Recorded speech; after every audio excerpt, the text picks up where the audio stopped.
आपादमौलिपर्यन्तं गुरूणामाकृतिं स्मरेत् तेन विघ्नाः प्रणश्यन्ति सिद्धन्ति च मनोरथाः।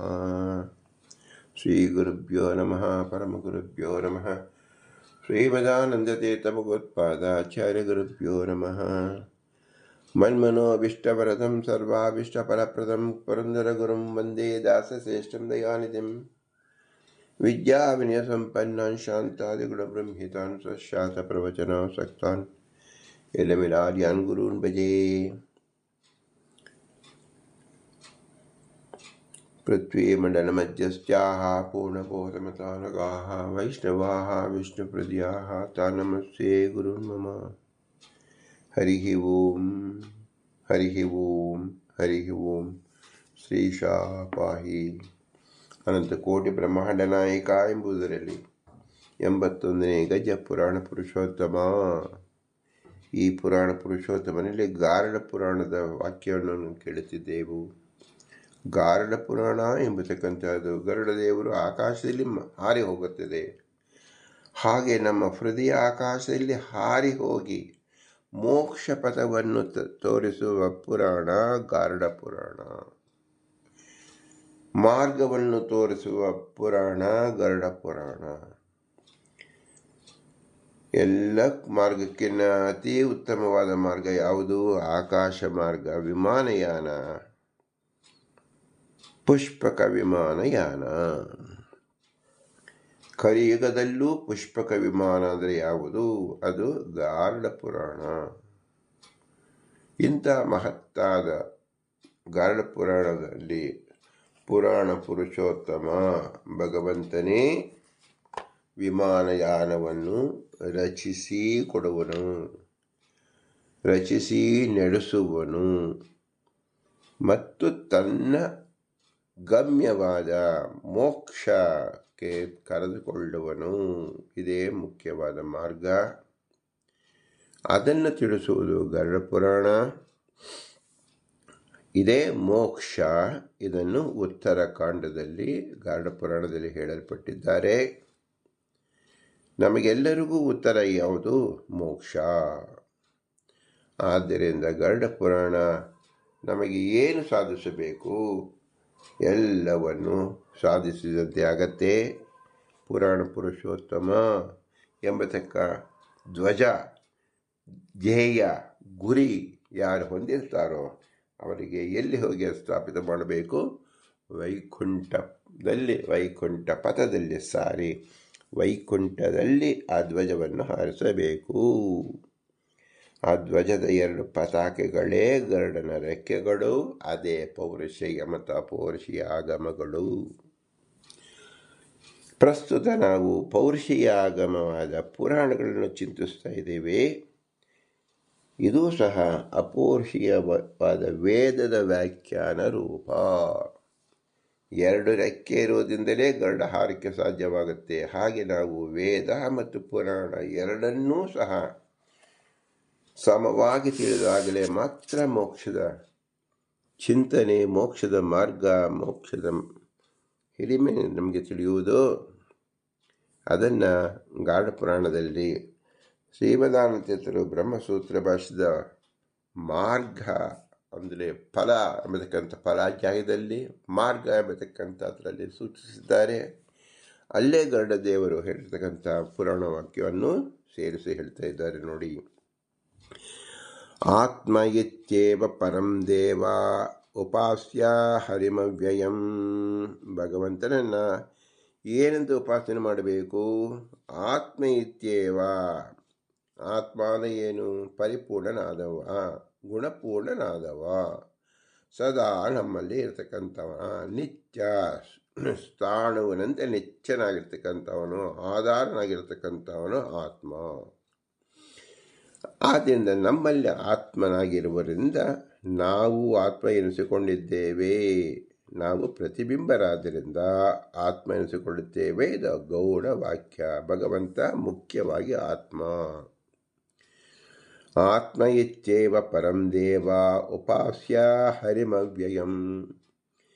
ಕೇಚಿದತ್ರೈವ ಮುಚ್ಯಂತೆ ನೋತ್ಕ್ರಾಮಂತೆ ಕದಾಚನ. ಯಾರು ಈ ರೀತಿಯಾಗಿ ತಿಳಿತಾರೋ ಅಲ್ಲೇ ಅವರು ಎಲ್ಲ ಬಂಧನಗಳಿಂದ ಮುಕ್ತರಾಗುತ್ತಾರೆ. ಅವರಿಗೆ ಉತ್ಕ್ರಾಮಂತಿ ಕದಾಚನ, ಅವರು ಬೇರೆ ಕಡೆ ಹೋಗೋದೇ ಇಲ್ಲ. ಅತ್ರೈವ ಚ ಸ್ಥಿತಿಸ್ತೇಷಾಂ ಅಂತರಿಕ್ಷೇತ ಕೇಚನ. ಯಾರು ಹೀಗೆ ಆತ್ಮೋಪಾಸನೆ ಮಾಡುತ್ತಾರೋ ಅವರ ಸ್ಥಿತಿ ಹೇಗಿರುತ್ತೆ? ಅಂತರಿಕ್ಷದಲ್ಲಿ ಮಹತ್ತರವಾದ ಪಾದದಲ್ಲಿ ಮಹತ್ತರವಾದ ಲೋಕದಲ್ಲಿ ಚಲಿಸುತ್ತಾರೆ ಅಂತ ಅರ್ಥ. ಅದು ಉತ್ತಮ ಗತಿ ಎನಿಸುತ್ತದೆ. ಕೇಚಿತ್ ಸ್ವರ್ಗೇ ಮಹಲ್ಲೋಕೆ ಜನೇ ತಪಸಿ ಚಾಪರೇ. ಮೋಕ್ಷ ಸಿಗಬೇಕಾದರೆ ನಿರ್ದಿಷ್ಟವಾದ ಕಾಲದ ತನಕ ನಾವು ಕಾಯಬೇಕು. ಆದ್ದರಿಂದ ಎಲ್ಲ ಸಜ್ಜನರು ಆಕಾಶ ಮಾರ್ಗದಲ್ಲಿ ಸಿಗತಕ್ಕಂಥ ಸ್ವರ್ಗವಾಗಲಿ, ಮಹಲ್ಲೋಕವಾಗಲಿ, ಜನೋಲೋಕವಾಗಲಿ, ತಪೋಲೋಕವಾಗಲಿ ಇಲ್ಲೆಲ್ಲವೂ ಕಡೆ ತಾತ್ಕಾಲಿಕವಾಗಿ ವಿಶ್ರಮಿಸಿಕೊಳ್ಳುತ್ತಾರೆ, ಆರಾಧನೆ ಮಾಡುತ್ತಾರೆ. ನಂತರ ಬ್ರಹ್ಮನು ಸಹಿತವಾಗಿ ಮೋಕ್ಷಕ್ಕೆ ಹೋಗುತ್ತಾರೆ. ಕೇಚಿತ್ ಸತ್ಯೇ ಮಹಾಜ್ಞಾನಂ ಗಚ್ಚಂತೆ ಕ್ಷೀರಸಾಗರಂ. ಕೆಲವರು ಮಹಾಜ್ಞಾನ ಸಂಪನ್ನರು ಸತ್ಯಲೋಕಕ್ಕೆ ಹೋಗುತ್ತಾರೆ. ಸತ್ಯಲೋಕದಲ್ಲಿ ಬ್ರಹ್ಮದೇವರು ಆರಾಧನೆ ಮಾಡುತ್ತಿದ್ದಾರೆ. ಗಚ್ಚಂತೆ ಕ್ಷೀರಸಾಗರಂ. ಇವರೆಲ್ಲರೂ ನಂತರದಲ್ಲಿ ಬ್ರಹ್ಮದೇವರು ಸಹಿತವಾಗಿ ಕ್ಷೀರಸಾಗರಕ್ಕೆ ಪ್ರಯಾಣ ಮಾಡುತ್ತಾರೆ. ಕ್ಷೀರಸಾಗರ ಅಂದರೆ ಏನು? ಕ್ಷೀರ ಎಂಬತಕ್ಕಂಥದ್ದು ಅತ್ಯಂತ ಶುದ್ಧ ಜ್ಞಾನ ಅಂತ ಹೆಸರು. ಈ ಲೋಕದಲ್ಲೂ ಕ್ಷೀರ ಅಂದರೆ ಬಿಳುಪು, ಶುದ್ಧ, ಸಾತ್ವಿಕ ಎಂಬ ಹೆಸರು. ಇದೇ ಸಾಗರವಾಗಿರತಕ್ಕಂಥದ್ದು ಅಂದರೆ ದೋಷವೇ ಇಲ್ಲದ ಕೇವಲ ಗುಣವಿರತಕ್ಕಂಥ ಜಾಗ ಕ್ಷೀರಸಾಗರ. ಎಂದರೆ ಸ್ವರೂಪದಲ್ಲಿ ನಮಗೆ ದೋಷವೇ ಇಲ್ಲ, ಗುಣವೇ ಇರುತ್ತದೆ. ಅದನ್ನು ತೋರಿಸಿಕೊಡ್ತಕ್ಕಂಥ ಶಬ್ದ ಕ್ಷೀರ. ಎಲ್ಲ ಜ್ಞಾನಿಗಳಿಗೂ ಅಂದರೆ ಎಲ್ಲ ದೇವತೆಗಳಿಗೂ ಅವರ ಸ್ವರೂಪ ಅತ್ಯಂತ ಶುದ್ಧವಾದ್ದರಿಂದ ಇವರೆಲ್ಲರೂ ಸೇರಿದಾಗ ಏನಾಗುತ್ತೆ? ಸಾಗರೋಪಾದಿಯಾಗುತ್ತದೆ. ಇದನ್ನು ನಾವು ಏನಂತ ಕರೀಬೋದು? ಕ್ಷೀರಸಾಗರ, ಜ್ಞಾನಿಗಳ ಸಮುದಾಯ. ಇದರಂತೆ ಪ್ರತಿಬಿಂಬಿಸುವ ಸ್ಥಳವೂ ಇದೆ. ಅದರ ಹೆಸರು ಕ್ಷೀರಸಾಗರ. ಅದು ವಿಷ್ಣು ನಿರ್ಮಿತವಾಗಿದೆ. ಮೋಕ್ಷ ಜೀವರು ಮಾತ್ರ ವೀಕ್ಷಿಸಬಹುದಾದಂಥ ಸ್ಥಳವಾಗಿದೆ. ನಮ್ಮ ಲಾಸ್ಟಲ್ಲಿ ಗೈಡ್ ಕರ್ಕೊಂಡೋಗಿದೆ. ನಿಮ್ಮ ಮುಖ್ಯವಾಗಿ ನೋಡಬೇಕಾಗಿರೋ ಜಾಗ ಅಂತ ಹೇಳಿ ಹಾಗೆ ಗರ್ಭಗುಡಿಯನ್ನು ತೋರಿಸ್ತಾರೋ ಹಾಗೆ ಗರ್ಭಗುಡಿ ಅಂದರೆ ಯಾವುದು? ಮೋಕ್ಷ. ಮೋಕ್ಷಕ್ಕೆ ಮೊದಲು ಹೋಗ್ತಕ್ಕಂಥದ್ದು ಹೊರಗಡೆ ನಾವು ಕೈ ಕಾಲು ತೊಳ್ಕೊಂಡಾಗಿ ಶುದ್ಧವಾಗೋ ರೀತಿಯಲ್ಲಿ ಸಿಗ್ತಕ್ಕಂಥದ್ದು ಯಾವುದು? ಕ್ಷೀರಸಾಗರ. ತತ್ರಾಪಿ ಕ್ರಮಯೋಗೇನ ಜ್ಞಾನಾಧಿಕೃತ್ಯಾತಿ ಸಮೀಪಿಗಃ. ಅಲ್ಲೂ ಸಹ ಈಗ ತಿರುಪತಿಯಲ್ಲಿ ನಿಂತಂತೆ ಕ್ಯೂ ಹೇಗೆ ಸರದಿಯಂತೆ ಹಿಂದೆ ಮುಂದೆ ನಿಂತಿರಬೇಕು. ಲಕ್ಷಾಂತರ ಜನ, ಅನಂತ ದೇವರು ನಿಂತಿರ್ತಾರೆ. ಕ್ರಮಯೋಗೇನ ಯಾವ ಕ್ರಮ ಅಲ್ಲಿ ಹೊಂದಿರ್ತಾರಪ್ಪ? 10,000 ರೂಪಾಯಿ, 1,00,000 ಕೊಟ್ಟವರು ಮುಂದೆ ಇರ್ತಾರೆ. ಹೀಗೆ ಅನ್ನೋ ರೀತಿಯಲ್ಲಿ ಇದೇ ಪ್ರತೀಕವಾಗಿ ಯಾರು ಲಕ್ಷ ಗುಣಗಳಿಂದ ಆರಾಧನೆ ಮಾಡುತ್ತಾರೋ ಅವರು ಮುಂದೆ ಇರ್ತಾರೆ. ಸಾವಿರ ಗುಣಗಳಿಂದ ಆರಾಧನೆ ಮಾಡತಕ್ಕಂಥವ್ರು ಹಿಂದೆ ಇರುತ್ತಾರೆ. 100 ಗುಣದಿಂದ ಮಾಡುವರು ಅದರ ಹಿಂದೆ ಇರ್ತಾರೆ. ಮತ್ತು 10, 20, 40, 50 ಹೀಗೆ ಯಾರು ಗುಣವನ್ನು ಆರಾಧನೆ ಮಾಡ್ತಾರೋ ಅವರು ಹಿಂದೆ ಇರ್ತಾರೆ. ಒಂದು ಗುಣವನ್ನು ಉಪಾಸನೆ ಮಾಡ್ತಕ್ಕಂಥವರು ಅತ್ಯಂತ ಕೊನೆಯಲ್ಲಿ ಇರ್ತಾರೆ ಅಂತ ತಿಳಿಯಬೇಕು. ಹೇಗೆ ನಾವು ಫ್ರೀ ದರ್ಶನ್ ಅಥವಾ 300 ರೂಪಾಯಿ ಟಿಕೆಟು, 500 ರೂಪಾಯಿ ಟಿಕೆಟು, 1,000 ರೂಪಾಯಿ ಟಿಕೆಟು, 10,000 ರೂಪಾಯಿ ಟಿಕೆಟು, 1,00,000 ರೂಪಾಯಿ ಟಿಕೆಟ್ ಎಂದು ತಿರುಪತಿಯಲ್ಲಿ ನಾವು ನೋಡುವುದೇ. ಯಾಕೆ ಇದು ವೈಕುಂಠ ಅಂತ ಆಗಿದೆ ಅಂದರೆ ವೈಕುಂಠದಲ್ಲಿ ಹೋಗತಕ್ಕಂಥ ಮಾರ್ಗವನ್ನೇ ಇಲ್ಲಿ ಜ್ಞಾಪಿಸ್ತಾ ಇರುವುದು. ಆದ್ದರಿಂದ ಯಾರೇ ವೈಕುಂಠ ದರ್ಶನ ಅಂದರೆ ತಿರುಪತಿ ದರ್ಶನ ಮಾಡುವಾಗ ತಾವು ವೈಕುಂಠ ಪಥಕ್ಕೆ ಸಿದ್ಧರಾಗ್ತಾ ಇದ್ದೀವಿ ಅಂತ ತಿಳ್ಕೊಂಡು ಈ ರೀತಿಯಲ್ಲಿ ಚಿಂತನೆಯಲ್ಲಿ ತೀರ್ಥಯಾತ್ರೆ ಮಾಡಿರಿ. ಈ ಮೋಕ್ಷದಲ್ಲಿ ನಡೆಯತಕ್ಕಂಥ ಅಂತರಿಕ್ಷದಲ್ಲಿ ನಡೆಯತಕ್ಕಂಥ ಮಾರ್ಗವನ್ನೇ ಇಲ್ಲಿ ಭಗವಂತನೇ ತಾನೇ ನಿಂತಿದ್ದರಿಂದ ತನ್ನನ್ನು ಸಮೀಪಿಸುವ ಭಕ್ತರಿಗೆ, ನಿಜವಾದ ಭಕ್ತರಿಗೆ ಮಾರ್ಗವನ್ನು ತೋರಿಸುತ್ತಾ ಇದ್ದಾನೆ. ಅದರ ಸಾಂಕೇತಿಕವಾಗಿ ಈಗ ತಿರುಮಲೆಯಲ್ಲಿ ನಾವು ಕಾಣಬಹುದಾಗಿದೆ. ಆದ್ದರಿಂದಲೇ ಕಲಿಯುಗದಲ್ಲಿ ವೈಕುಂಠ ಎಂಬತಕ್ಕಂತಾಗಿ ಪ್ರಸಿದ್ಧಿಯಾಗಿದೆ. ತತ್ರಾಪಿ ಕ್ರಮಯೋಗೇನ ಜ್ಞಾನಾಧಿಕ್ಯಾತ್ ಸಮೀಪಿಕಃ. ಯಾರು ಜ್ಞಾನದಲ್ಲಿ ಶ್ರೇಷ್ಠರಾಗಿರ್ತಾರೆ ಅವರು ಭಗವಂತನ ಅತ್ಯಂತ ಸಮೀಪ ಇರ್ತಾರೆ ಎಂದರ್ಥ. ಯಾಕೆ ಅಂದರೆ ಜ್ಞಾನದಿಂದ ಅವರು ಅನಂತ ರೀತಿಯಲ್ಲಿ ಭಗವಂತನ ಕೊಂಡಾಡುತ್ತಾ ಇರ್ತಾರೆ. ಆದ್ದರಿಂದ ಅವರು ಸಮೀಪದಲ್ಲಿರ್ತಾರೆ.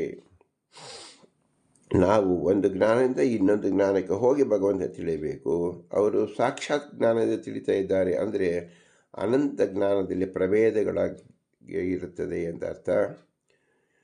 ಈ ಸಮೀಪ ವಾಸ ಮಾಡ್ತಕ್ಕಂಥವ್ರು ಎಷ್ಟು ವಿಧವಾಗಿರ್ತಾರೆ ಅಂದರೆ ಸಾಲೋಕ್ಯಂ ಚ ಸ್ವರೂಪಂ ಸ್ವರೂಪತ್ವಂ ಸಾಮೀಪ್ಯಂ ಯೋಗ ಏವ ಚ. ಕೆಲವರು ಆ ಲೋಕದಲ್ಲಿರ್ತಕ್ಕಂಥವರು, ಕೆಲವರು ಆ ರೂಪವನ್ನು ಹೊಂದಿರತಕ್ಕಂಥವರು, ಕೆಲವರು ಇನ್ನು ಸಮೀಪದಲ್ಲಿರ್ತಕ್ಕಂಥವ್ರು, ಭಗವಂತನ ಸಮೀಪದಲ್ಲಿರ್ತಕ್ಕಂಥವರು. ಸಮೀಪ ಅಂದರೆ ನಾವು ಲೋಕದಲ್ಲಿ ತಿಳಿದಂತೆ ಕೇವಲ ಯಾವುದೋ ಒಂದು ಜಾಗದಲ್ಲಿ ಮಾತ್ರ ಭಗವಂತನಿದ್ದಾನೆ ಅಂಥೇಳಿ ಒಬ್ಬ ವ್ಯಕ್ತಿ ಇದ್ದಂತೆ ನಾವು ತಿಳಿಯಬಾರದು. ಇಲ್ಲಿ ಹೇಗೆ ಕಣಕಣದಲ್ಲಿ ಭಗವಂತನಿದ್ದಾನೋ ಹಾಗೆ ವೈಕುಂಠದಲ್ಲೂ ಕಣಕಣದಲ್ಲಿ ಲಕ್ಷ್ಮೀನಾರಾಯಣ ಇದ್ದೇ ಇರ್ತಾರೆ. ಇದು ಜ್ಞಾನ ವಿಶೇಷದಿಂದ ತಿಳಿಯತಕ್ಕಂಥ ಅತಿ ಸೂಕ್ಷ್ಮವಾದ ವಿದ್ಯೆ ತಿಳಿಯಬೇಕು, ಆರಾಧನೆಯಂತೆ ತಿಳಿಯಬೇಕು. ಹಿಮಾರಭ್ಯ ಸರ್ವತ್ರ ಯಾವತ್ತೋ ಕ್ಷೀರಸಾಗರೇ. ಇದೇ ಕ್ರಮದಲ್ಲಿ ಪ್ರತಿದಿನವೂ ನಾವು ಭಗವಂತನನ್ನು ಹತ್ತಿರ ನಾವು ಕಾಣುವಂತರಾಗಬೇಕು. ಈ ರೀತಿ ನಾವು ಆರಾಧನೆ ಮಾಡಬೇಕು. ಪುರುಷೋತ್ತಮಃ ಅನಂತಶಯನಃ ಪುರುಷಃ ಅನಂತಶಯನಃ ಶ್ರೀಮನ್ನಾರಾಯಣಾಭಿಧಃ. ಭಗವಂತನನ್ನು ಪುರುಷ, ಯಾವ ಪುರುಷ? ಪುರಾಣ ಪುರುಷ. ಇದನ್ನೇ ಶ್ರೀ ಪುರಂದರದಾಸರು ಪುರಾಣ ಪುರುಷೋತ್ತಮ ಎಂಬುದಾಗಿ ತಿಳಿಸಿಕೊಟ್ಟಿದ್ದಾರೆ. ಅದು ಗರುಡ ಪುರಾಣದಲ್ಲಿ ಮಾರ್ಗದಲ್ಲಿ, ಮುಕ್ತಿ ಮಾರ್ಗದಲ್ಲಿ ಹೇಳಬೇಕು ಎಂಬತಕ್ಕಂಥದ್ದನ್ನು ಬ್ರಹ್ಮಸೂತ್ರ ಭಾಷ್ಯದಲ್ಲಿ ಶ್ರೀಮದಾನಂದ ತೀರ್ಥರು ಹಿಡಿದು ತೋರಿಸಿದ್ದಾರೆ. ಪುರುಷಃ ಅನಂತಶಯನಃ ಶ್ರೀಮನ್ನಾರಾಯಣಾಭಿಧಃ. ಭಗವಂತನ ಹೆಸರೇ ಪುರುಷ, ಭಗವಂತನ ಹೆಸರೇ ಅನಂತಶಯನ. ಹೀಗೆ ಹೇಳಿದ್ರಿಂದ ಶ್ವೇತದ್ವೀಪ, ಅನಂತಾಸನ ಮತ್ತು ವೈಕುಂಠದ ಲೋಕವನ್ನೂ ಇಲ್ಲಿ ತಿಳಿಸಿದಂತೆ ಆಗುತ್ತದೆ. ಮಾನುಷ ವರ್ಣಭೇದೇನ ತಥೈವ ಆಶ್ರಮಭೇದತಃ. ಮನುಷ್ಯರಲ್ಲಿ ದೇವತೆಗಳ ಗುಂಪಾದ ಮೇಲೆ ಮನುಷ್ಯರ ಗುಂಪಿನಲ್ಲೂ ಸಹ ಬ್ರಾಹ್ಮಣ ವರ್ಗ, ಕ್ಷತ್ರಿಯ ವರ್ಗ, ವೈಶ್ಯ ವರ್ಗ, ಶೂದ್ರ ವರ್ಗ ಇದು ಸಹ ಕ್ರಮಯೋಗದಲ್ಲಿ ನಿಂತಿರುತ್ತಾರೆ. ತಥೈವ ಆಶ್ರಮಭೇದತಃ. ಅಲ್ಲಿಯೂ ಸಹ ಯಾರು ಚಿಕ್ಕಂದಿನಲ್ಲೇ ಭಗವಂತನ ಅನುಗ್ರಹದಿಂದ ಆ ರೂಪವನ್ನು ಕಾಣುತ್ತಾರೋ ಅವರು ಬಾಲ್ಯದಲ್ಲಿರ್ತಕ್ಕಂಥವರು. ಮತ್ತು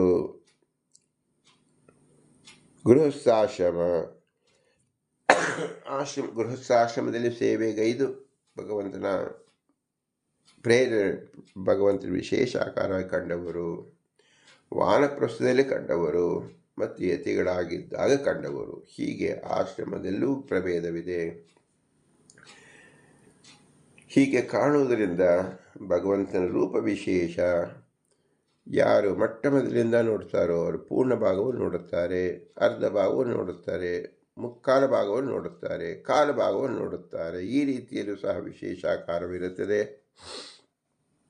ಇದೆಲ್ಲವೂ ಕ್ರಮಯೋಗದಿಂದ ಮಾನುಷ ವರ್ಣಭೇದೇನ ತಥೈವ ಆಶ್ರಮಭೇದತಃ. ಕ್ಷಿತಿಪಾಃ ಮನುಷ್ಯಗಂಧರ್ವಾಃ ದೇವಾಶ್ಚ ಪಿತರಶ್ಚಿರ. ಚಕ್ರವರ್ತಿಗಳು, ನಂತರ ಮನುಷ್ಯಗಂಧರ್ವರು, ದೇವಾಶ್ಚ ಪಿತರಃ ಚಿರಪಿತೃಗಳು, ಅಜಾನಜ ದೇವತೆಗಳು, ಕರ್ಮಜಾಸ್ಯ ಕರ್ಮದ ದೇವತೆಗಳು, ತಾತ್ವಿಕಾಶ್ಚ ತತ್ವಾಭಿಮಾನ ದೇವತೆಗಳು, ಪ್ರಜಾಪತಿ ದಕ್ಷ ಪ್ರಜೇಶ್ವರರು, ರುದ್ರ ರುದ್ರದೇವರು, ಬ್ರಹ್ಮೇತಿ ಪರಬ್ರಹ್ಮ ಚತುರ್ಮುಖ ಬ್ರಹ್ಮ, ಕ್ರಮಶಸ್ತೇಷು ಚ ಉತ್ತರೋತ್ತರ.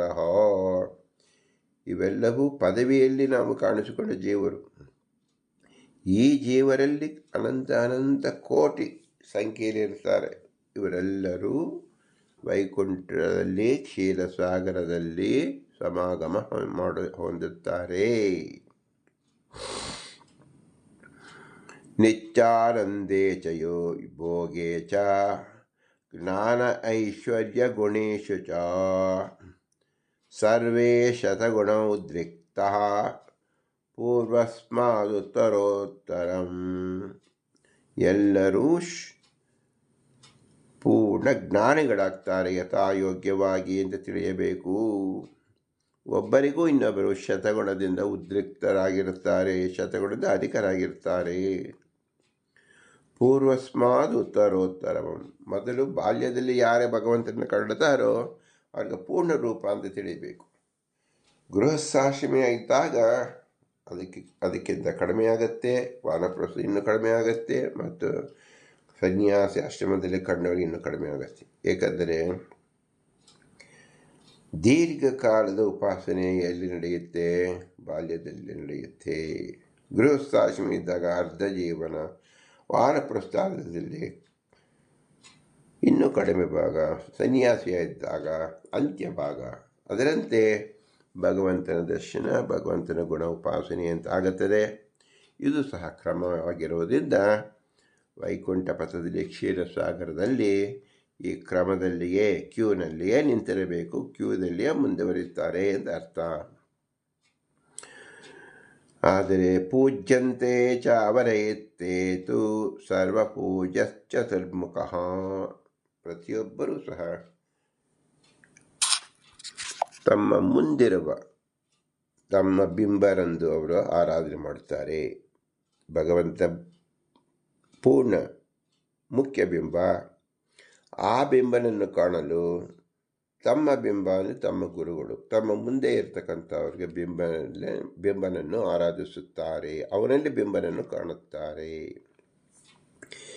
ಈ ರೀತಿಯಾಗಿ ಪ್ರತಿಯೊಬ್ಬರೂ ಬಿಂಬ ಮತ್ತು ಪ್ರತಿಬಿಂಬರಾಗಿರುತ್ತಾರೆ. ಅವರರಿಗೆ ತಾವೇ ಬಿಂಬರು, ತಮ್ಮ ಉತ್ತಮರಿಗೆ ತಾವು ಪ್ರತಿಬಿಂಬರು.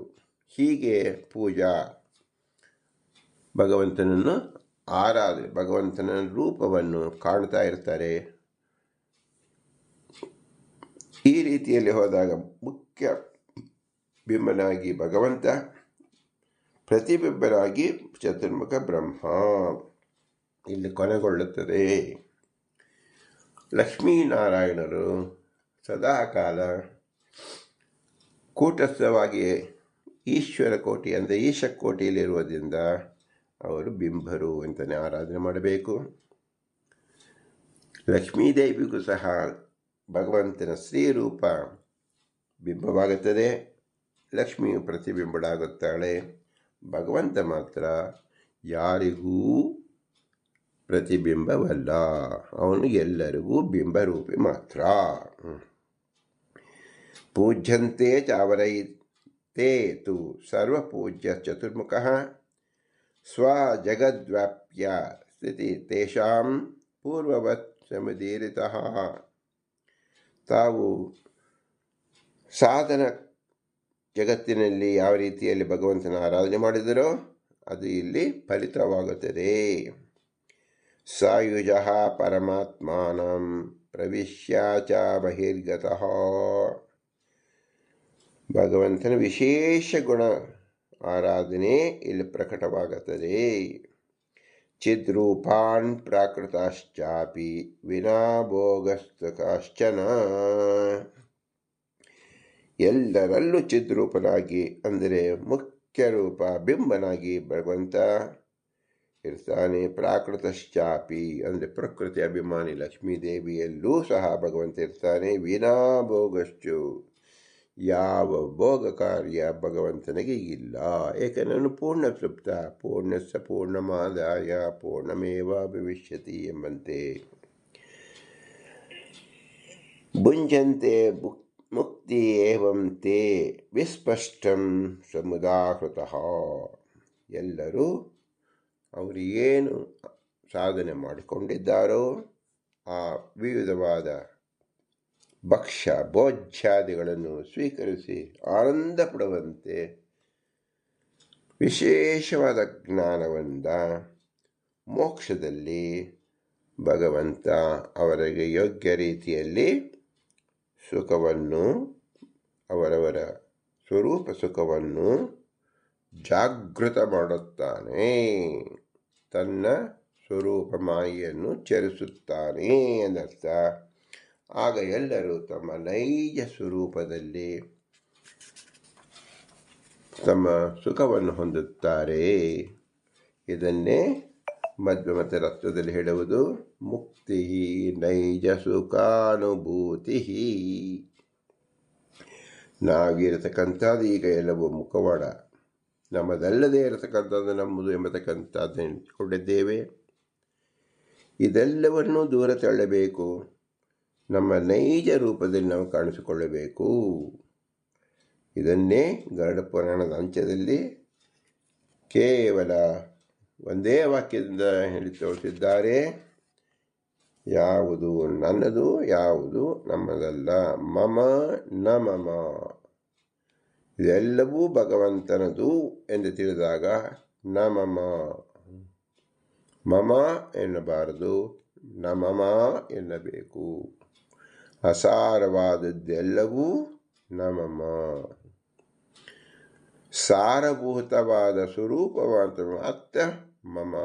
ಅಂದರೆ ಇದು ಸ್ವರೂಪದಲ್ಲಿ ಮಾತ್ರ ಅತಿ ಶುದ್ಧ ಜ್ಞಾನದಿಂದ ತಿಳಿತಕ್ಕಂಥದ್ದು ಸ್ವರೂಪ.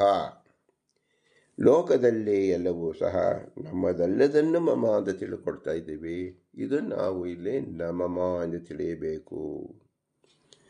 ಅಸಾರಭೂತವಾದದ್ದು. ಬ್ರಹ್ಮದೇವರಿಗೂ ಸಹ ಈ ಬ್ರಹ್ಮಾಂಡವೇ ಅಸಾರ. ಏಕೆ?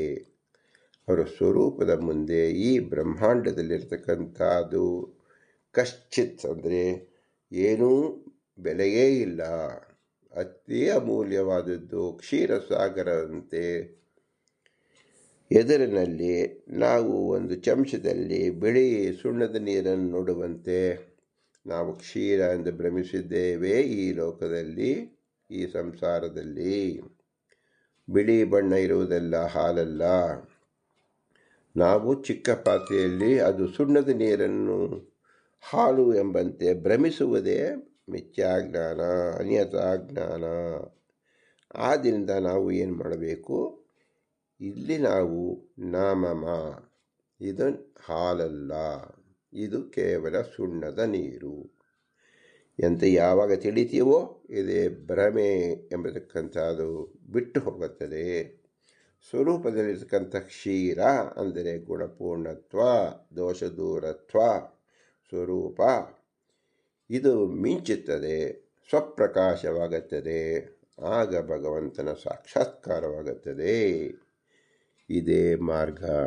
ಗರುಡದೇವರು ತಮ್ಮ ಉತ್ತರಕಾಂಡದಲ್ಲಿ ಮೋಕ್ಷ ಮಾರ್ಗವನ್ನು ತೋರಿಸುವಂತೆ ಗರುಡ ಪುರಾಣದಲ್ಲಿ ಅತಿ ಶ್ರೇಷ್ಠವಾದ ಸೃಷ್ಟಿ ಕಾರ್ಯ ಮತ್ತು ಪ್ರೇತ ಕಾರ್ಯ ಮತ್ತು ಸಾವಿನ ನಂತರದಲ್ಲಿ ಮೋಕ್ಷ ಅಂದರೆ ಭಗವಂತನನ್ನು ಸೇರತಕ್ಕಂಥ ಮೋಕ್ಷದ ಪದವಿ ಹಾದಿ ಮಾರ್ಗವನ್ನೇ ತೋರಿಸತಕ್ಕಂಥ ಗರುಡ ಪದ. ಇದು ಗರುಡ ಪುರಾಣದಿಂದ ಶ್ರೀ ಮದಾನಂದ ತೀರ್ಥರು ಬ್ರಹ್ಮಸೂತ್ರ ಭಾಷ್ಯ ವ್ಯಾಖ್ಯಾನದಲ್ಲಿ, ನ್ಯಾಯ ವಿವರಣದಲ್ಲಿ ಮತ್ತು ಅಣುಭಾಷ್ಯದಲ್ಲಿ 4 ಗ್ರಂಥಗಳು ಸಹ ಇದನ್ನೇ ಪ್ರಸ್ತಾಪ ಮಾಡಿದ್ದಾರೆ. ಕೊನೆಯಲ್ಲಿ ಮುಖ್ಯ ಫಲವಾಗಿ ಗರುಡ ಪುರಾಣವನ್ನೇ ತೋರಿಸಿದ್ದಾರೆ. ಇದರಿಂದ ನಾವು ತಿಳಿಯಬೇಕಾದ್ದು ಏನು? ಗರುಡ ಪುರಾಣ ಎಂಬತಕ್ಕಂಥದ್ದು ಮೋಕ್ಷದಾಯಕ ಪುರಾಣ. ಅತ್ಯಂತ ಶುದ್ಧವಾದ ವೇದ ಪ್ರತಿಪಾದ್ಯವಾದ ಅರ್ಥದ ವ್ಯಾಖ್ಯಾನ ರೂಪವಾದ ಗರುಡ ಪುರಾಣ. ಆ ಗರುಡ ಪುರಾಣದ ಮಹತ್ವವನ್ನು ತಿಳಿಯಿರಿ. ಏನು ತಿಳಿಯಬೇಕು? ಪುರಾಣ ಪುರುಷೋತ್ತಮ ಭಗವಂತನನ್ನು ಅನನ್ಯ ಭಗವಂತನನ್ನು ಆರಾಧನೆ ಮಾಡತಕ್ಕಂಥದ್ದು ಗರುಡ ಪುರಾಣ ಮೂಲಕ ಮಾಡಿದಾಗ ಭಗವಂತ ನಮಗೆ ಸ್ವರೂಪಭೂತವಾದ ಮೋಕ್ಷವನ್ನು ಕರುಣಿಸುತ್ತಾನೆ ಎಂಬುದೇ ಮಹಾಫಲ, ಮುಖ್ಯ ಫಲ, ಅತ್ಯಂತ ದೊಡ್ಡ ಫಲವಾಗಿದೆ. ಈ ಜ್ಞಾನವನ್ನು ಒದಗಿಸಿದ ಪುರಂದರದಾಸರಿಗೆ, ಅವರ ಅಂತರ್ಯಾಮಿಯಾದ ಪುರಂದರ ವಿಠಲನಿಗೆ ನಮ್ಮ ಮಾತಾಪಿತೃಗಳ ಅನುಗ್ರಹ ವಿಶೇಷದಿಂದ, ನಮ್ಮ ಗುರು ಹಿರಿಯರ ಆಶೀರ್ವಾದ ರೂಪದಿಂದ, ನಮ್ಮಲ್ಲಿರುವ ತತ್ವಾಭಿಮಾನಿ ದೇವತೆಗಳ ಅನುಗ್ರಹ ರೂಪದಿಂದ, ಭಾರತೀಯ ಪತಿ ಮುಖ್ಯ ಪ್ರಾಣ ಶ್ರೀ ಮುಖ್ಯ ವಾಯುದೇವರ ಅನುಗ್ರಹ ರೂಪದಿಂದ ತಿಳಿಸಿಕೊಟ್ಟ ಈ ಸುವಿಜ್ಞಾನ ಲಕ್ಷ್ಮೀನಾರಾಯಣ ಪಾದ ಕಮಲದಲ್ಲಿ ನಾವು ಅರ್ಪಿಸೋಣ. ಇವರೆಲ್ಲರಿಗೂ ನಾವು ಹೇಗೆ ಪ್ರತಿ ಉಪಕಾರ ಮಾಡಬಹುದು? ಏನೂ ಮಾಡಲು ನಾವು ಅಲ್ಪಜ್ಞರು, ಆದ್ದರಿಂದ ಏನೂ ಮಾಡಲು ಸಾಧ್ಯವಿಲ್ಲ. ಆದ್ದರಿಂದ ಭೂಯಿಷ್ಟಾಂತೆ ನಮ ಉಕ್ತಿಂ ವಿಧೇಮ, ಭೂಯಿಷ್ಟಾಂತೆ ನಮ ಉಕ್ತಿಂ ವಿಧೇಮ, ಭೂಯಿಷ್ಟಾಂತೆ ನಮ ಉಕ್ತಿಂ ವಿಧೇಮ ಎಂಬುದೇ ಗಿಳಿಪಾಡದಂತೆ ಭಗವಂತನನ್ನು ಹೇಳಬೇಕು. ನಮ್ಮದು ಏನೂ ಇಲ್ಲ, ಏನೂ ಇಲ್ಲ, ಏನೂ ಇಲ್ಲ ಎಂಬುದೇ ಮುಖ್ಯ ತಾತ್ಪರ್ಯ. ಎಲ್ಲವೂ ಭಗವಂತನಿಂದಲೇ ನೆರವೇರಿಸುತ್ತಿದೆ ಎಂಬುದೇ ತಾತ್ಪರ್ಯ. ಇದು ಗರುಡ ಪುರಾಣದ ವಿಶೇಷ ಮಹಿಮೆ. ಅದರಿಂದ ನಾವು ತಿಳಿಯಬೇಕಾದ ಪುರಾಣ ಪುರುಷೋತ್ತಮ, ಅದನ್ನು ತಿಳಿಸೋಕ್ಕೋಸ್ಕರ ಹಾಗೆ ಪುರಂದರದಾಸರು ಪುರಾಣ ಪುರುಷೋತ್ತಮ ಎಂಬುದಾಗಿ 81ನೇ ಗದ್ಯೆಯಲ್ಲಿ ಹೇಳುತ್ತಾರೆ. ಇಲ್ಲಿಯ ತನಕ 3-4 ಪುರಾಣವಾದರೆ ಇನ್ನೂ 14 ಪುರಾಣಗಳು ಬಾಕಿ ಇದೆ. ಅದರಲ್ಲೂ ಸಹ ಹೇಗೆ ಪುರಂದರದಾಸರು ತಿಳಿಸ್ಕೊಡ್ತಾರೆ ಎಂಬುದನ್ನು ಕಾದು ನೋಡೋಣ. ಎಲ್ಲದರಲ್ಲೂ ಪುರಾಣ ಪುರುಷೋತ್ತಮನು ಹೇಗೆ ಮಿಂಚಿದ್ದಾನೆ ಎಂಬುದೇ ಮುಖ್ಯ ತಾತ್ಪರ್ಯ. ಅದನ್ನು ಶ್ರೀ ಪುರಂದರದಾಸರೇ ನಿಂತು ನಮ್ಮಲ್ಲಿ ತೋರಿಸಬೇಕು. ಅಲ್ಲಿಯ ತನಕ ಎಲ್ಲರೂ ನಮಿಸೋಣ. ಭೂಯಿಷ್ಟಾಂತೆ ಉಕ್ತಿಂ ನಮಃ ಉಕ್ತಿಂ ವಿಧೇಮ. ಭಾರತೀಯ ಮುಖ್ಯ ಪ್ರಾಣಾಂತರದ ಶ್ರೀಕೃಷ್ಣಾರ್ಪಣಮಸ್ತು. ಹರಿ ಓಂ, ಹರಿ ಓಂ, ಹರಿ ಓಂ.